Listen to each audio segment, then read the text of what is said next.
Then you start to go into upgrade territory. So upgrade of power. So like substation.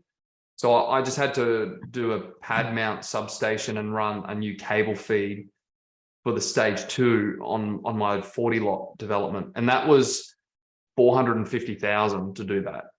So, and that was only 18 lots. But it was, it was kind of spread among the whole site. So if you were only doing 18 and you didn't budget for an extra almost $500,000 to do that, like that could be most of your profit or all of it potentially. So that's the biggest risk about doing bigger developments. And you can't just do that in 1 week. Like you can't just work out, hey, this is going to cost me 400 grand. Like that was done over a period of, like I knew about that cost, but it took probably 3 months to find out that needed an upgrade, maybe longer, because they got to do a whole network analysis. And as it turns out, our infrastructure around Australia sucks. So that's just power. If you're doing a bigger one, 100 lots, I always kind of budget to do, depending on where it is, a sewer pump station and then a rising main. So a pump station could be $500,000 or $1 million. And then there could be a sewer rising main. That could be another $1 million, depending on where you're running it to.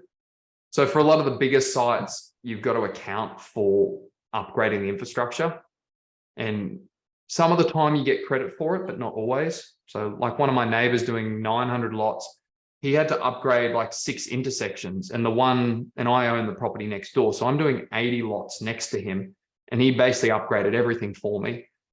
He upgraded the intersection. So that was a $3 million intersection that he upgraded. He built the adjoining road for me. He ran the sewer rising main. So, there's probably another couple of million in the sewer main that he ran for me. He put in the $2 million set of traffic or $3 million set of traffic lights, built me a road on my boundary.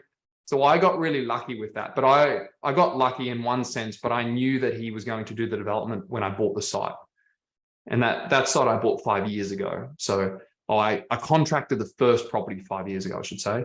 So, I put the first property under a 4-year option. So yeah, the transition, it takes time, and it also takes a lot of cash. Like